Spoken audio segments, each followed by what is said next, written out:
Buenos días, amigos. Sean bienvenidos todos ustedes a su canal de psicoterapia familiar, Dr. Montiel. En esta oportunidad quiero dirigirme muy especialmente a mis amigos cristianos, a mis amigos católicos o de cualquier fe que usted profese. Budista, hinduista, musulmán, mormón, testigo de Jehová, etc. A ustedes me quiero dirigir. Y sé que al hacerlo estoy violentando un principio de la terapia. Es decir, la terapia no va dirigida a ningún creyente en particular. La terapia es para todas las personas, independientemente de su fe, de su práctica sexual, de su vida cotidiana, etc. Pero a estas alturas de mi vida he hecho a un lado el libro, he hecho a un lado los manuales y sencillamente lo que yo hago es lo que sale de mi corazón y de mi cerebro y de mi experiencia. Por eso es que pocas personas vienen a mi consultorio porque yo no sigo el manual de preguntas. Usted tiene este síntoma, usted tiene este síntoma, usted tiene este síntoma. Sí, no, sí, no, sí, no. Usted tiene tal diagnóstico y este es el tratamiento. Mire, yo no voy a hacer eso. Ni lo he hecho, ni lo voy a hacer. Simple y sencillamente me siento frente a una persona que tiene un problema o que tiene varios problemas y empezamos a compartir la historia de su vida y me doy el permiso de compartirle parte de mi historia, si acaso le sirve, y poder decirle a él o a ella o proponerle más bien una opción de vida, un camino de vida. Obviamente yo tengo mucho respeto por las personas que no creen, por supuesto, eso lo saben los que han venido a mi consultorio, y tengo muchísimo respeto por las personas con diversas prácticas sexuales. Y de eso pueden dar fe todos aquellos que han venido a mi consultorio. Dicho esto, que este tema va dirigido a creyentes y que tengo muchísimo respeto por los que no lo son y por los que tienen algún tipo de práctica u opción diferente a la mía, solo tengo una salvedad. Yo no atiendo a personas que abusan de un niño o de una niña. No lo hago. No lo puedo hacer. Cuando una persona tiene conducta de pedofilia, yo le digo, hermano, le recomiendo a este doctor, a esta doctora, porque yo no lo puedo hacer. Y también tengo un segundo sesgo. Se me dificulta mucho atender a hombres que violentan a sus esposas. Violencia física, violencia sexual o de cualquier otro tipo. También les digo, hermano, yo no puedo atenderlo, busque a un terapeuta que lo haga y le puedo recomendar pues muchas organizaciones de mujeres y de hombres que acá en Managua, donde yo vivo, pueden atenderlo usted pues en ese deseo que tiene de dejar a un lado la violencia. Discúlpenme, ¿verdad?, si yo hago estas salvedades, pero ese soy yo, un ser humano que ejerce, porque Dios me dio esa vocación, el servicio de la psicoterapia. Voy a entrar al tema de hoy. Yo creo que humanamente es muy difícil, casi imposible de perdonar. Ya lo dije, lo voy a decir de nuevo.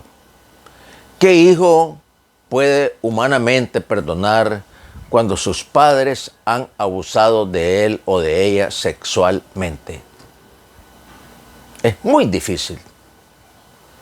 Es muy difícil cuando el violador ha sido el padre y la madre ha sido la cómplice. Es muy difícil, es muy difícil. Lo he intentado en mi consultorio, hemos tenido algunos logros en esa herida, en ese trauma, pero es muy difícil. ¿Quién va a perdonar a un hombre o a una mujer que ha asesinado a su hijo? Es muy difícil humanamente. Sumamente difícil humanamente. Y termino con un tercer ejemplo. ¿Quién va a perdonar a una persona, sea un hombre o una mujer, que abusó de su confianza, que lo traicionó, que le quitó todo lo que tenía? La energía, la fe, el dinero, que lo dejó en la calle, que lo engañó con una falsa promesa, y usted creyéndole, le entregó todo lo que tenía, y un buen día se dio cuenta que era un estafador, un ladrón, no solamente de temas de dinero, sino de lo más profundo de nosotros, nuestro amor, nuestro cariño, nuestro cuerpo. Entregamos todo y nos dimos cuenta, un mal día, que todo eso era una mentira. Qué difícil es perdonar. Y ya no digamos lo cotidiano, lo que vi en el consultorio, hombres que engañan a sus mujeres, hijos que son maltratados por sus padres, maltrato físico y maltrato verbal me refiero, personas que se sienten decepcionadas por la vida, que no perdonan a la vida, incluso que no perdonan a Dios y dicen, ¿y por qué mi vida tan desgraciada? ¿Dónde está Dios para mí? Etcétera, etcétera, etcétera. Eso es lo que viene a diario a mi consultorio. Por eso digo que aunque usted use todas las técnicas psicológicas que sí existen, difícilmente lograremos un perdón de corazón.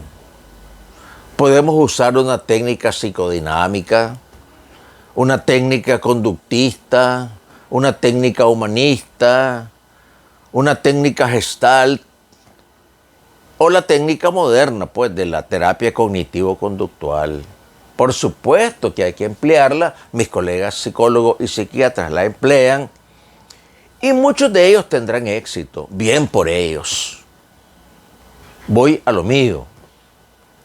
Yo creo en lo más profundo de mi ser, a la edad que tengo, con los estudios que tengo, con la vida que he tenido, con la experiencia adquirida durante muchos años en un consultorio, que el perdón viene de las personas que han aprendido a amar.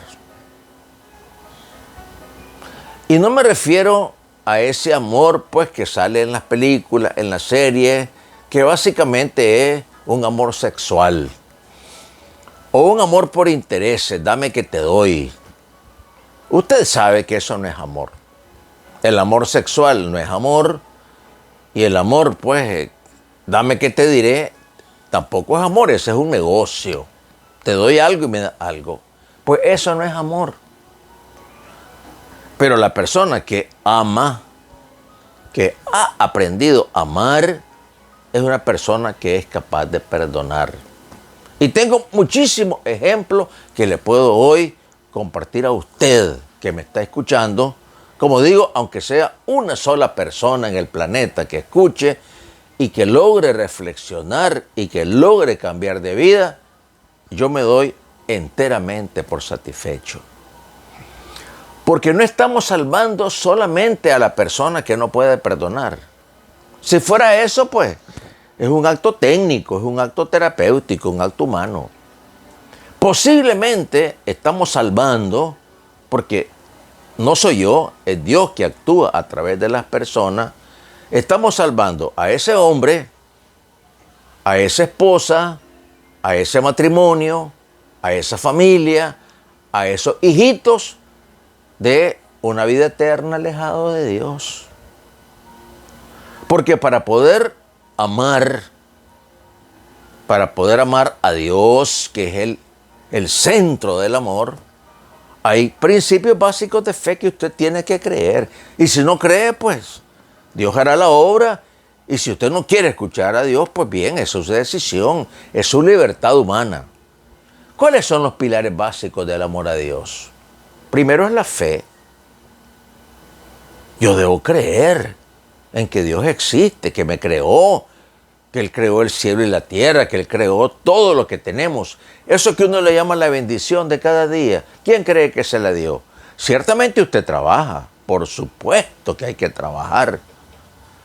Pero el extra, el más allá del dinero que puede recibir, eso viene de Dios. Porque usted es una buena mamá o un buen papá. Porque hace obras de caridad con gente que no conoce, incluso, no solamente con conocidos, siempre con desconocidos. Claro, es usted una buena persona, no lo voy a dudar, tiene un hermoso corazón.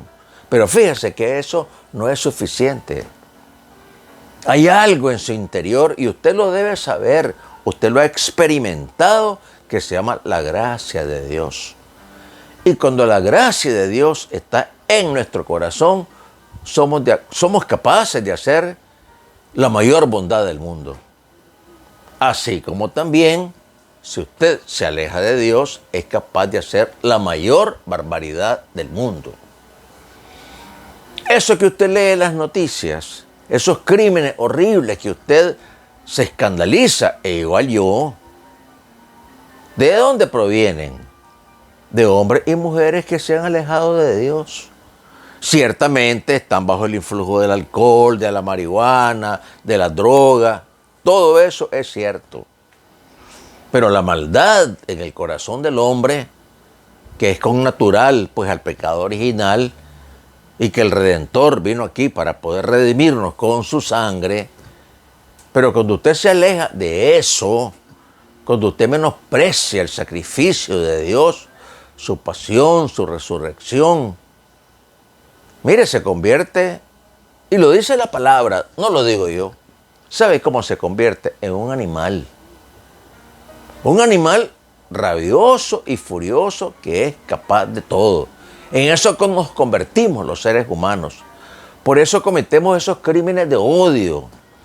Por eso nos ensañamos contra un niño o una niña.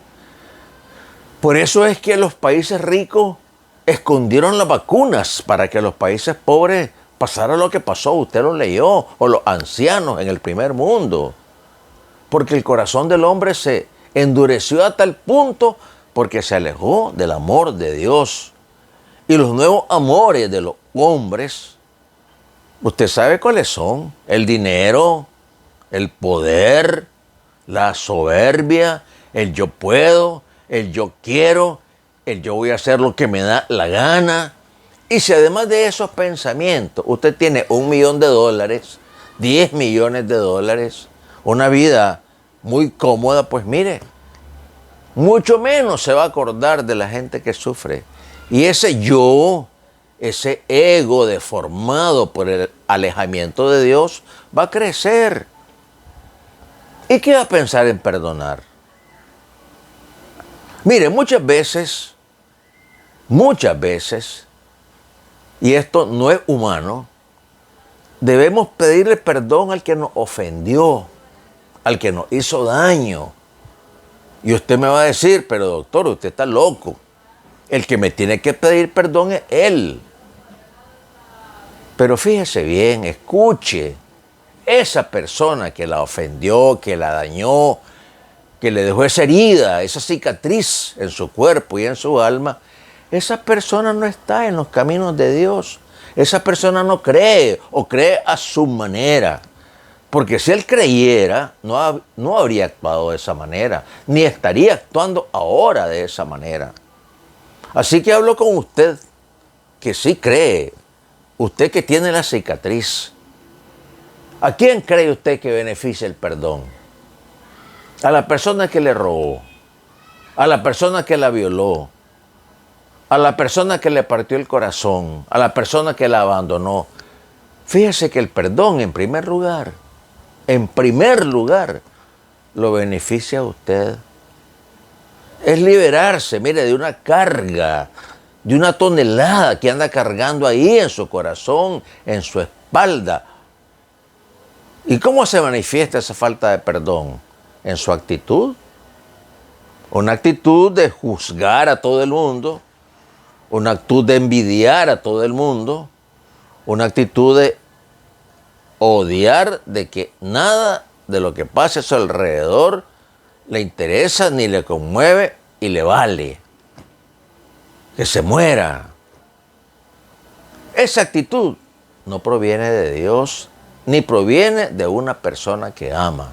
Repito, nadie que no ama es capaz de perdonar. Por eso, la primera cosa que las personas reciben en mi consultorio, y no es porque yo me esté poniendo de modelo de terapia, ni mucho menos, ya lo he dicho, yo no soy nada, yo no soy nadie. No soy ni médico, ni psiquiatra, ni psicólogo, ni terapeuta, nada de esos títulos humanos soy yo. Yo simple y sencillamente soy un pecador, un gran pecador, enamorado de Dios. Yo le creo, mire, aunque caiga una y otra vez, una y otra vez, me voy a levantar y voy a ir a pedirle perdón. Y sé que Él me perdona inmediatamente. ¿Quiénes no perdonan? Bueno, no perdona a la persona a la cual le hice daño. No me perdono yo, porque tengo sentimientos de culpa por lo malo que yo sé que hice. Hay personas, mire, que no sienten esto. No tienen empatía, no tienen convicción de pecado. Y pecan, y golpean, y violan. ¿Y usted cree que le pasa algo por la conciencia? No les pasa absolutamente nada. Sencillamente porque actúan como animales. Porque están completamente alejados del amor de Dios. Y usted se ha leído la Biblia alguna vez, porque estoy hablando con cristianos, con católicos, con creyentes, dice la palabra de Dios que esta lucha en este plano humano no es ni contra carne ni contra sangre, no es del marido contra la mujer, no es de la mujer contra los hijos, no es de usted contra el desconocido que le robó, que le ofendió, que le hizo daño. Esta lucha, dice la palabra de Dios, es contra espíritus, es contra potestades, es contra dominaciones. Esa es la verdadera batalla del ser humano, una batalla profundamente espiritual. Por eso, las herramientas para poder sanar la falta de perdón es amar. ¿Y amar a quién? Hay personas que vienen aquí y me dicen, doctor, ya me di cuenta por fin. Tengo que aprenderme a amarme yo. Yo los escucho, ¿no? Porque mi deber es escuchar, mi deber es comprender. Pero ¿sabe qué? Ese no es el primer paso. No sé si usted ha leído alguna vez el libro de los 12 pasos de Alcohólicos Anónimos. Yo, mire, he tenido que leerlo una y otra vez. Lo estoy leyendo ahorita, estoy en el tercer paso. ¿Y sabe por qué? Porque esa organización que nació hace 200 años, por gracia de Dios, dice en el primer paso, yo reconozco que tengo una conducta disfuncional. No le hablan así, pues. Estoy cambiando la palabra. Ellos hablan del alcohol, pero cámbielo usted por cualquier cosa. Yo tengo esto. Es decir, confesar, reconocer que usted tiene algo que lo hace infeliz, que lo hace desgraciado. O sea, lo aleja de la gracia de Dios. El primer paso siempre es reconocer. No venir aquí a decir, mire, estoy aquí por culpa de la mujer que tuve. Mire, estoy aquí porque el papá que tuve me hizo tal cosa. Estoy aquí porque la mamá que tuve me abandonó. Estoy aquí porque adolescente. Mire, eso es cierto. Y está bien que lo diga.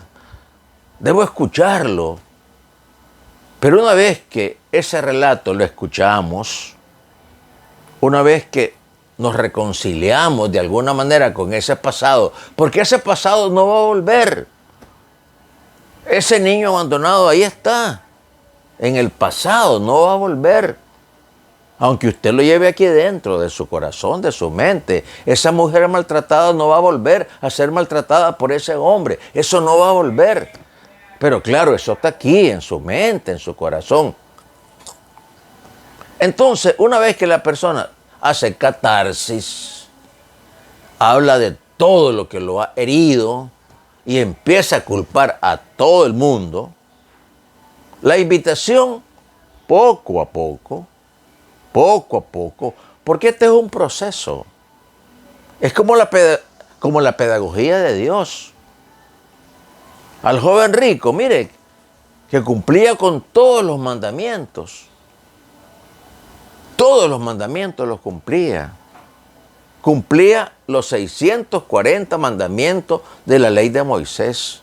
Iba al templo, ofrendaba. Era un buen hombre ese chavalo.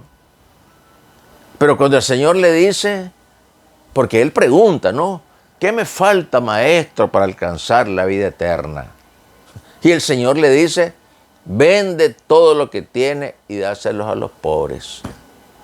Y dice la palabra que el hombre, pues, el chavalo, dio la vuelta.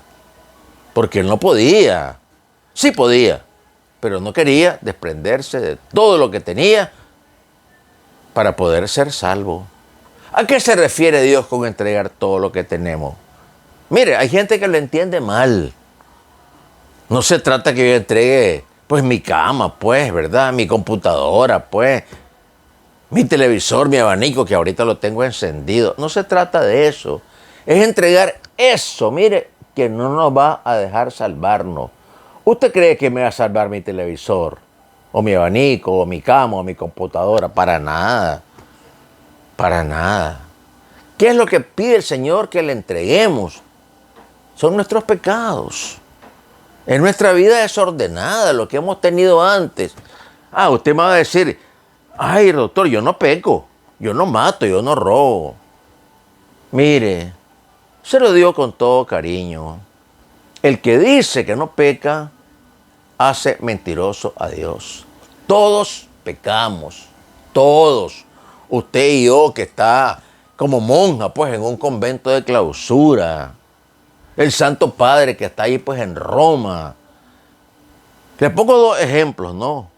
Poderosos. Todos pecamos. Esa es opinión de usted. Bueno, está bien, si usted lo quiere ver así, pero váyase a la Escritura, a la palabra de Dios. Eso dice la palabra de Dios. Mire, yo no me sé los versículos ni los capítulos como los hermanos protestantes. Yo no me los sé, pues. Perezoso, lo que usted quiera, pues. Pero sí conozco la palabra, aunque no le mencione el capítulo y el versículo. Y se lo puedo buscar, pues, después. Pero sí, eso dice la palabra de Dios. Entonces, cuando el alcohólico anónimo dice, yo reconozco, es reconocer sus pecados. Como hacemos en la iglesia. Yo confieso ante Dios Todopoderoso que he pecado mucho de pensamiento, de palabras, de obra y omisión. Se refiere Dios a eso. Pero no se queda con eso. Ni el primer paso de Alcohólicos Anónimos ni la palabra de Dios. El primer paso dice, yo confieso ante ustedes, hermanos, que he sido tal cosa. Y que esa cosa ha desgobernado mi vida. He perdido la gobernabilidad de mi vida. ¿Qué significa perder la gobernabilidad de su vida? En términos humanos, de la doctrina de los alcohólicos anónimos, ¿qué significa? Que usted ya es dueño de usted mismo. René dejó de ser René, que es mi nombre, ¿verdad? Ya no puedo gobernar mi vida. ¿Qué es gobernar mi vida? Pues agradecer la mañana, trabajar, alimentarme, ver quién tiene alguna necesidad, pues, y ayudar si puedo. Mire, tener un buen matrimonio. Buen matrimonio no es sin problema. Oye, todo matrimonio tiene problemas, aclaro. Tener una buena relación con mis hijos o con mis hijas. ¿A qué me refiero con eso? Aunque el hijo no le hable, aunque el hijo sea un mal hijo, un mal agradecido, usted tiene el deber de amar a sus hijos. ¿Por qué amamos a nuestros hijos? ¿Porque nos dan dinero? No. ¿Porque el día de cumpleaños me felicitan? No. Usted ama a sus hijos simplemente porque son sus hijos. Y a un hijo siempre se le ama. Sea lo que sea, haga lo que haga. ¿Eso lo digo yo? No. Eso lo dice la palabra de Dios, la tradición de la iglesia, la sabiduría de la vida. Eso es amor. Por eso decimos que el amor más parecido a Dios es el amor de la madre. La madre siempre perdona, siempre ama. Mire mi familia. Lo he dicho, mi mamá amó más quizás al hijo que menos le correspondió en sus años duros. ¿Y por qué lo hizo?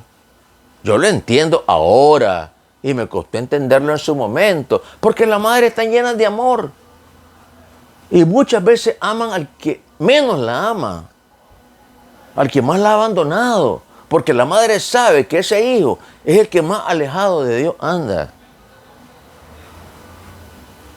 Entonces, el primer paso de Alcohólico Anónimo dice: reconozco que tengo esta conducta y que he perdido la gobernabilidad de mi vida. Dicho en términos espirituales, estoy en pecado y mi vida es una desgracia. La gente dice: mire ese hombre que es un pecador y todo le va bien. Ay, señor, señora, usted no sabe, ni yo sé lo que pasa en el corazón de ese hombre. Aquí a mi consultorio viene gente con mucho dinero, con automóviles muy caros, con ropas muy elegantes, que yo hasta pena me da, pues, como ando vestido y llevarlos ahí al rincón de mi consultorio y enseñarles mi carrito alto. Bueno, me da pena realmente, sí, y es lo que tengo, pues. Pero esas personas, mire, con mucho dinero, ¿por qué cree que vienen aquí? Porque cargan grandes infelicidades en su corazón. Son desgraciados. Y ante los demás brindan una apariencia. Con esto no quiero decir ni mucho menos que el dinero es malo y que usted va a ser pobre toda la vida. No. Hay que esforzarnos, hay que trabajar, hay que procurar, si Dios así lo quiere, pues ser exitoso en la vida. Pero me refiero pues a que la apariencia a veces engaña lo que realmente somos. En cambio, mire, pues, yo tuve el privilegio de estar en la India un tiempo. Yo vi a esa gente, mire, casi desnudo a la orilla del río Ganges. Comían de la caridad pública, miren. Es decir, es lo más pobre de lo pobre que he visto en mi pobre vida. ¿Y sabe qué actitud tenían esas personas? De una profunda paz, de una profunda tranquilidad. Es más, la gente va a la India a eso. Este famoso actor, Will Smith, que golpeó pues ahí en los Oscars a Chris Rock, pues, porque habló mal de la esposa. ¿Dónde se fue a meter? A la India. A buscar esa paz, esa tranquilidad, ese ashram. Porque ahí, mire, solo con ver a las personas cómo viven, cuál es su actitud ante la vida, mire, solo con ese ejemplo somos capaces de cambiar. Porque cambiamos muchas veces con el ejemplo de otras personas. Voy al segundo paso y ya terminando el centro de este programa, que es el perdón. Porque usted dice: doctor, este doctor ha hablado de todo menos del perdón. Ah, es que el perdón no es así. A ver, el perdón significa tal cosa. Estos son los 3 pasos para perdonar. Un tutorial de YouTube me lo dijo. Este hombre de Facebook me lo dijo. Usted se anda creyendo esa basura de las redes sociales. Porque nació quizás en esta época. Eso es lo que usted conoce. Yo no estoy desconociendo la importancia de las redes sociales. Yo también las leo, las consumo. Pero he aprendido a mi edad a discernir lo que va a la basura y lo que me es útil para mi vida. Pero mire, el perdón no se aprende ahí. Por eso es que me he extendido. Vamos al segundo paso. ¿Qué dicen los alcohólicos anónimos? Vaya a una sesión o lea el libro. Yo me he dado cuenta que mi alcoholismo o cualquier cosa que usted esté viviendo, la única manera de poder salir de esta enfermedad, porque es una enfermedad horrible del cuerpo y del espíritu, y yo lo sé, se la entrego al poder superior. Sé que únicamente con el poder superior voy a poder dejar esta conducta adictiva. Mire qué lindo lo que hablan los alcohólicos anónimos. ¿Y por qué dicen poder superior? ¿Por qué no dicen Dios? ¿Por qué no dicen Jehová? ¿Por qué no dicen Yahvé, mi Señor, Jesucristo? ¿Sabe por qué? Porque ellos, a diferencia de muchos de nosotros, son gente respetuosa. Respetan a todo aquel que se atreve, porque es un acto de valor ir a una sesión de alcohólico anónimo y decir, yo soy René y tengo esta conducta de pecado. Y reconozco que esta conducta ha vuelto mi vida ingobernable y me doy cuenta que solo el poder superior me puede sanar. Son 12 pasos, mire, pero con esos 2 pasos de hoy, usted tiene una lección de vida, si usted quiere. Si usted quiere. Si no, sencillamente se pone a ver en su teléfono, si es mujer, a los hombres semidesnudos que salen ahí con sus pechos y sus caras pues como de dioses del Olimpo, y si es hombre pues a las mujeres desnudas que aparecen todos los días pues ahí en las páginas de pornografía o en la semipornografía que aparece en las redes sociales. Es su decisión, yo no lo voy a criticar, ese es su derecho, su libertad. Pero estamos hablando aquí de gente que es cristiana, que es católica, que pertenece a alguna fe y que quiere perdonar y no puede. Dicho esto del segundo paso en términos cristianos, 3 preguntas. ¿De dónde viene el amor? Respuesta, el amor viene de Dios. Y Dios lo derrama en papá, en mamá, en una abuelita, en una tía, en un vecino, en un desconocido, en un ángel. Por eso recordamos con cariño a esas personas de la infancia que tanto bien me hicieron. Fueron instrumentos del amor de Dios. Pero la definición perfecta de lo que Dios es amor. Lo segundo, cómo enamorarse de Dios, de ese Dios desconocido, como le decía San Pablo a los griegos. Pues mire, uno no ama lo que no conoce. Como yo conocí a mi esposa, cómo empecé a amarla, cómo hemos vivido tantos años. Porque poco a poco, en la pedagogía de la vida, me di cuenta de quién es ella. Pero al que uno no conoce, ¿cómo lo va a amar?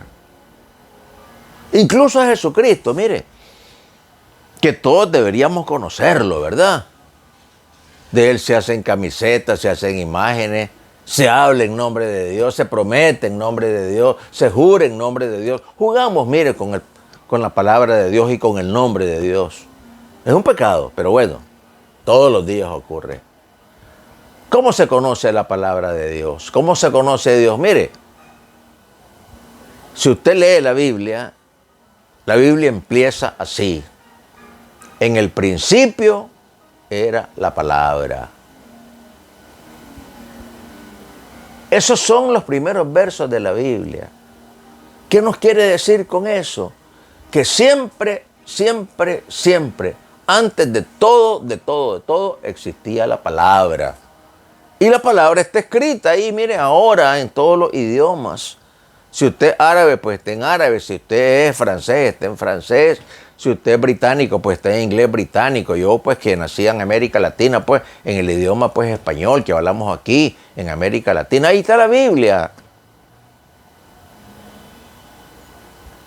Hay que leerla. Primero con ojos meramente humanos, porque ahí está Ahí está Dios, ahí está sintetizado su vida, su enseñanza, su sabiduría. Mire, no hay problema que usted no tenga, que no haya una respuesta en la palabra de Dios. Lo que pasa es que no conocemos la palabra de Dios. Pregúnteme a mí, si la conozco perfectamente, no la conozco. Conozco algunas partes. Siempre me digo, este año voy a leer completa la palabra. He llegado pues a muchos libros de la Biblia, pero no la he terminado de leer. Pero mire, no se trata solo de leerla. Un ciego puede que nunca la lea. Bueno, puede leer en braille. Un analfabeto puede que nunca la lea. Pero fíjese que en esos casos, Dios actúa de forma misteriosa, sobrenatural, que hace que ese hombre que no puede leer o que no tiene braille o que no aprendió pues el hábito de la lectura, le llega la palabra de Dios. Claro que sí, a todos nos llega. Dios habla de muchas formas. No es que se le va a aparecer a usted a la orilla de la cama. De muchas formas. Solo se trata de reconocer. Recuerda lo que dijo él. Yo estaré en los más pequeños. Y cuando la mamá y los hermanos, que eran sus primos, fueron a buscarlos y le dijeron los discípulos, ahí está tu mamá que te anda buscando, ¿qué dijo él? Esos no son mi padre ni mis hermanos. Mi padre y mis hermanos son aquellos que escuchan la palabra de Dios y la ponen en práctica. ¿Por qué aparentemente fue tan duro el Señor? No con su mamá, ni con sus familiares, con nosotros. ¿Cómo va a amar a Dios si no escucha su palabra, si no lee su palabra, si no medita su palabra y sobre todo no la pone en práctica? Sus oraciones no van a ser escuchadas. Por eso usted dice, doblo mis rodillas y clamo a Dios y no cambia nada. Sus oraciones no son escuchadas. Porque estamos actuando como los fariseos, que se arrodillaban en el templo, que se latigaban, que rasgaban sus vestiduras. Pero era la apariencia. El corazón, ¿a quién se lo estamos entregando? ¿Qué dice la palabra de Dios? De la abundancia del corazón habla la boca. Por sus hechos los conoceréis. No es lo que está fuera lo que contamina al hombre, es lo que está dentro. ¿Y cómo sanar eso que está dentro? ¿Cómo poder darle valor al tesoro escondido que tenemos adentro? Conociendo a Dios, meditando su palabra. Al comienzo leyéndola, luego meditándola y luego escudriñando la palabra. Y al final, en su vida de conversión madura, definitiva, haciendo viva la palabra. ¿Qué recomiendo yo? Hay muchas maneras de leer la Biblia. Muchos dicen leerla del capítulo 1 al final. Muy bien. Yo les recomiendo, dependiendo de la vida que tenga, porque eso depende de la vida que cada quien tiene, si anda buscando consuelo, mire, comience con el libro de los Salmos. Son 150 salmos. Tiene usted 5 meses de oración. Si usted anda buscando un consejo, porque no sabe qué hacer, está confundida, lee el libro de los Proverbios, lee el libro del Eclesiastés, lee el libro del Eclesiástico. Mire, ahí están los mejores consejos que ningún terapeuta le va a decir, ningún filósofo, ningún sabio de la vida. Dios no se revela a los grandes, se revela a los pequeños. Y si usted quiere escuchar las palabras de Cristo, pues mire, vaya a hacer los evangelios. En los evangelios, los evangelistas plasmaron las palabras de Cristo, porque Cristo no escribió, Él vivió.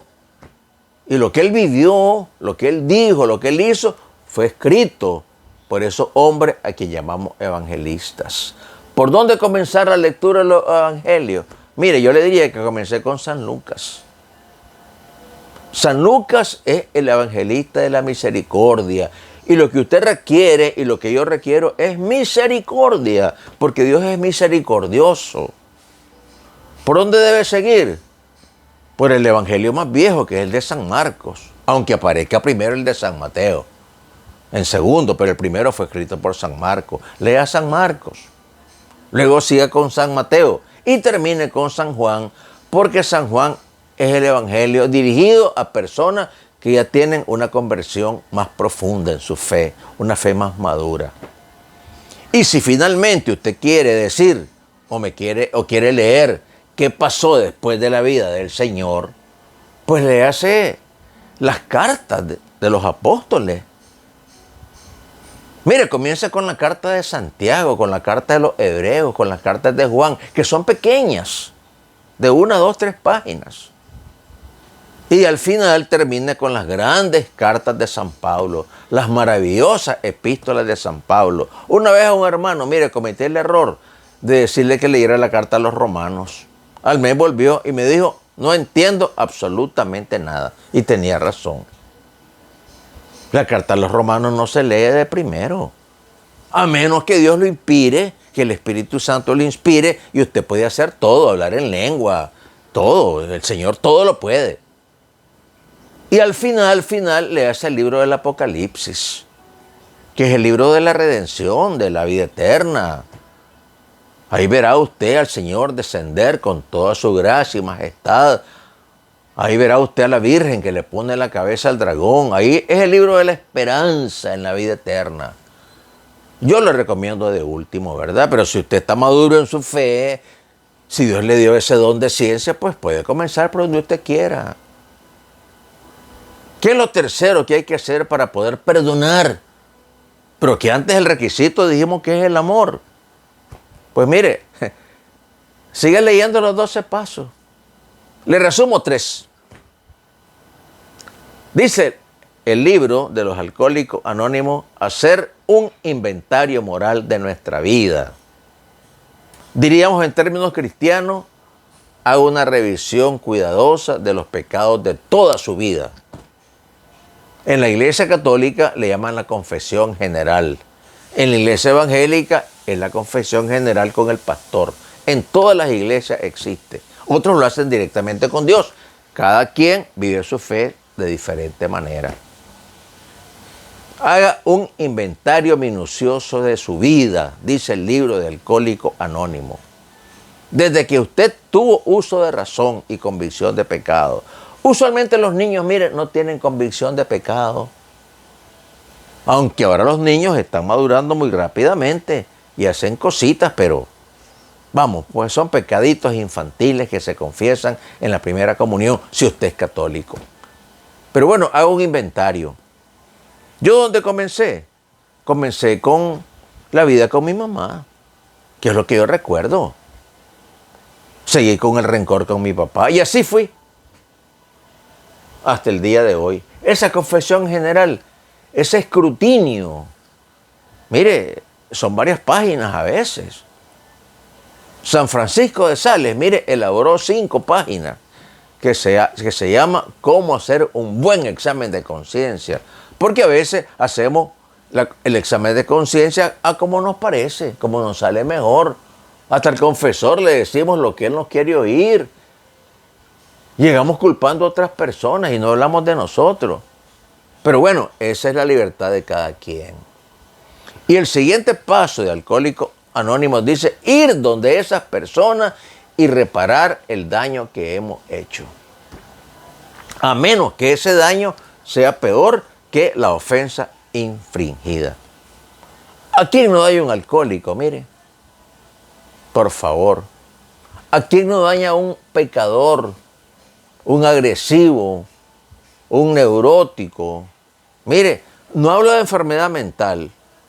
El enfermo mental requiere psiquiatra y medicación. Hablo de la gente como usted y yo, que tenemos raciocinio, que tenemos un uso de razón, pero las emociones, el ego, la soberbia, el orgullo, la vanidad, la falta de humildad, la falta de amor, las heridas no sanadas, etcétera, etcétera, etcétera, lo hacen actuar como usted actúa.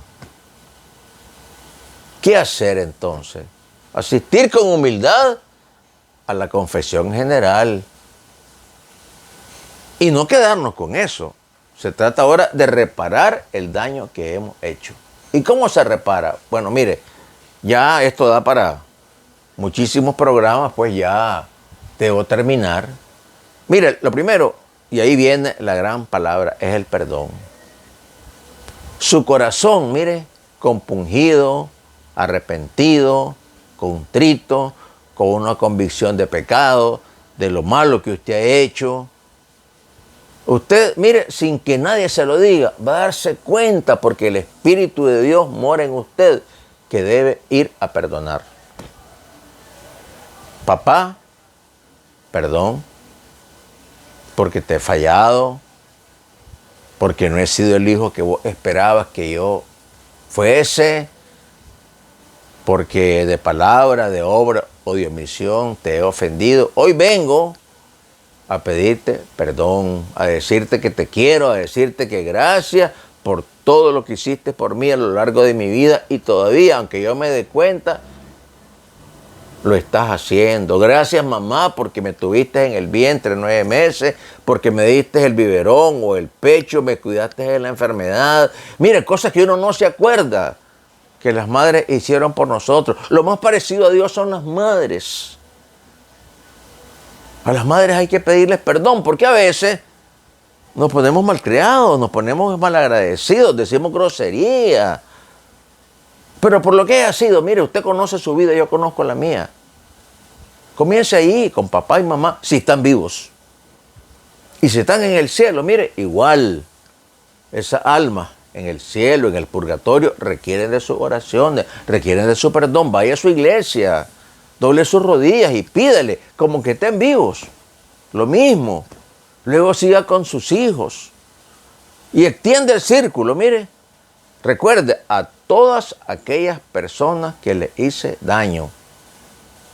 A los hombres adúlteros, mire, deben pedirle perdón a sus amantes. A los hombres que robaron, miren, tienen que devolver el dinero que robaron. Porque ¿a quién ofendemos en el fondo?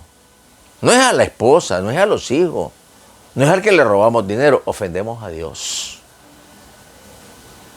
Y el gran abismo que separa al rico Epulón del pobre Lázaro, el gran abismo que lo separa a usted de la gloria, de la gracia, de la santidad es el pecado. Si usted está en pecado, está muerto espiritualmente. Así que, hermano, el que ama, perdona. No se le dificulta amar.